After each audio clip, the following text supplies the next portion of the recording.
date pas d'aujourd'hui, mais les ETF ont été repoussés. Personnellement, je vois cela comme une bonne nouvelle malgré tout, car les précédentes tentatives, c'était non catégorique. Cela veut dire que tôt ou tard, ça va être accepté tout simplement. Un très bon signe pour la suite. Après, les ETF, c'est un plus, ok, mais perso, ce n'est qu'une goutte d'eau dans l'océan. Le marché des cryptos n'est pas encore mature. Le market cap correspond à des miettes de pain comparé à la bourse. Les ETF ainsi que d'autres bonnes nouvelles qui pourraient apparaître peuvent influencer le cours à la hausse. Mais pour que le cours monte de manière significative comme nous l'espérons, il nous faut une adoption de masse. Actuellement, tout se met en place pour que cela arrive tôt ou tard. Je suis agréablement surpris de voir qu'on peut payer de plus en plus en crypto-monnaie sur des sites marchands. Les géants de notre monde s'intéressent de plus en plus à la blockchain et aux crypto-monnaies. Pendant que vous voyez le cours baisser, les contrats et les partenariats s'enchaînent malgré tout. Je vais vous expliquer pourquoi je ne panique pas. Quand j'investis pour du long terme, je prends une ou plusieurs positions en fonction de mon analyse. Une fois ma dernière position prise, je transfère les crypto-monnaies sur un wallet bien sécurisé.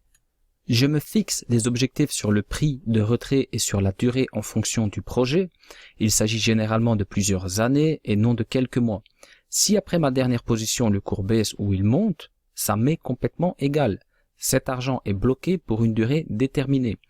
Par exemple, si j'achète 100 Ethereum à 100 $ et que le lendemain l'Ethereum vaut 50 $. Pour ma part, j'ai toujours 100 Ethereum, donc je n'ai rien perdu. Après, beaucoup d'entre vous le savent, mais au-delà de mes investissements long terme, j'opère aussi sur du court terme pendant que le marché baisse.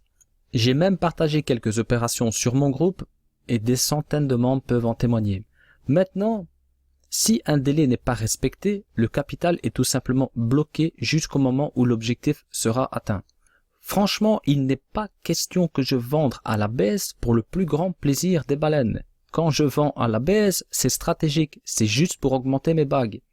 Je l'ai toujours dit sur ma chaîne quand je m'adresse à des novices, parce que je sais que vous êtes fort nombreux, mais je sais également qu'il y a des personnes qui sont beaucoup plus confirmées, qui me suivent.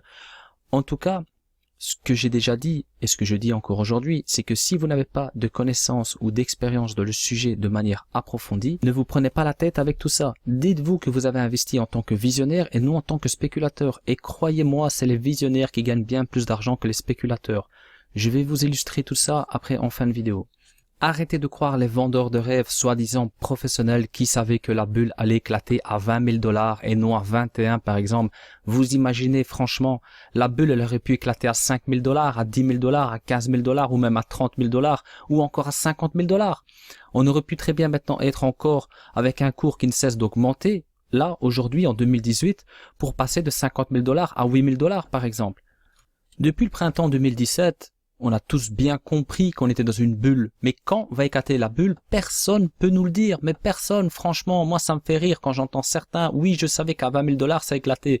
Oui, mais le graphique il est là, sous les yeux. Donc c'est facile. Mais allez me dire là en début année 2017, à 20 000 $ en janvier exactement, la bulle elle va éclater.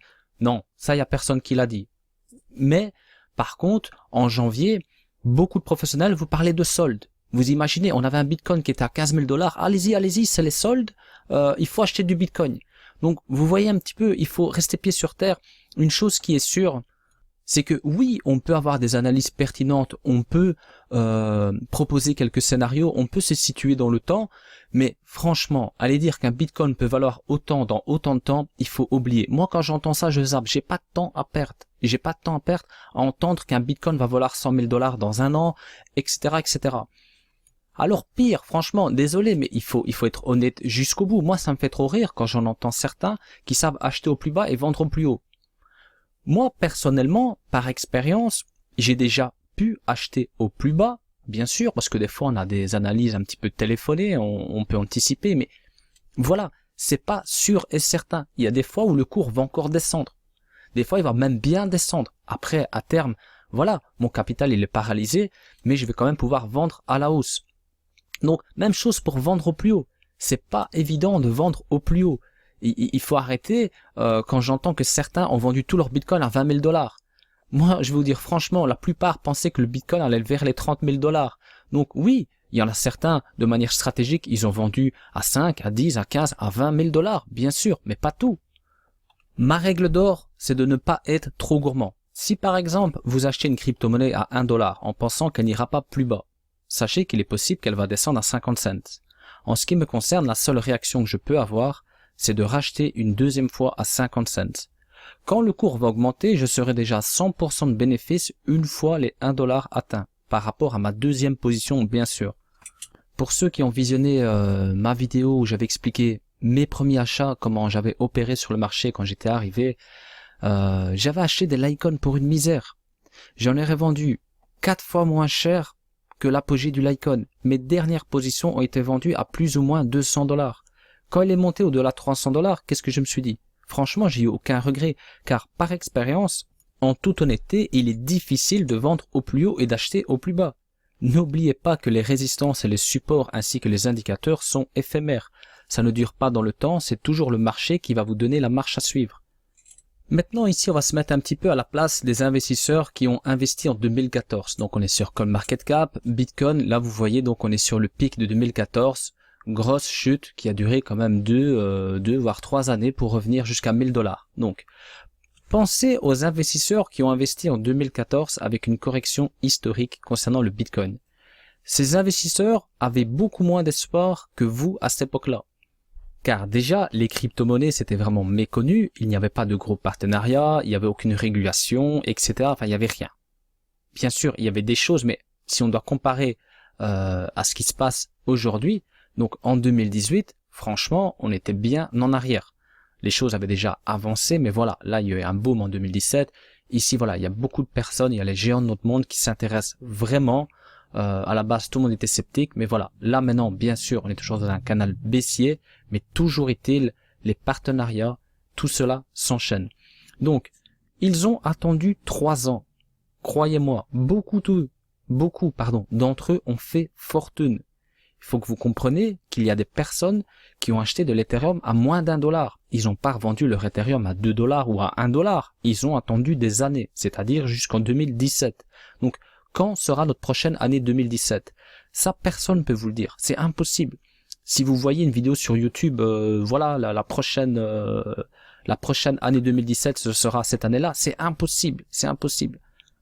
Alors, les plus malins, c'est bien sûr ceux qui ont commencé à vendre leur Bitcoin à 5000 dollars, à 10 000 dollars, à 15 000 dollars, à 20 000 dollars. Pourquoi ils ont fait ça? Parce que, voilà, ici donc vous voyez, on est en 2014, donc fin 2013, début 2014, pardon, on avait un Bitcoin plus ou moins à 1000 dollars. Boum, gros crash, un petit peu comme nous on connaît aujourd'hui. Ça a duré quand même, regardez, il a fallu attendre janvier 2017 pour de nouveau que ces personnes-là soient dans le vert. Donc imaginez, de 2014 à 2017, dans le rouge jusque 2017. Donc c'est énorme, 3 ans. Ces personnes-là, ils ont tenu le coup. Bien sûr, dans la plupart qu'ils ont investi ici à 1000 dollars, ils ont revendu ici dans des petits rebonds, etc. En se disant, ben voilà, j'ai vendu et je me casse de là parce que voilà, ça remontera plus jamais. Mais par contre, ceux qui se sont armés de patience, ils ne savaient pas que ça allait être en 2017, ça pouvait être en 2015, ça pouvait être en 2016, ça pouvait être en 2020, peu importe. Ils ont attendu ici, je suis certain qu'ils n'ont pas vendu là, boum, et ils ont commencé à vendre à 5000 dollars. Pourquoi ils ont commencé à vendre à 5000 dollars? Parce qu'ils se sont dit, j'en sais rien jusqu'où ça va monter. Moi, je vais déjà récupérer mon investissement, vendre à 5, vendre à 10, vendre à 15. Je vais bien sûr holder une grosse partie parce que voilà, j'y crois, je pense qu'il y a quelque chose derrière, c'est une technologie intéressante, mais je vais déjà récupérer mon investissement, je vais déjà récupérer des bénéfices et après, si ça monte à 30, 50 000 dollars, là, c'est autre chose. Il y aura d'autres stratégies en place, ils vont profiter éventuellement des corrections pour augmenter les bagues, etc. Voilà comment il faut voir les choses. Donc maintenant, ne vous dites pas qu'on va avoir le même scénario que depuis la correction de 2014, parce qu'il y en a beaucoup qui font des comparaisons, comme si on allait avoir exactement ce qui se passe aujourd'hui à rapport au passé.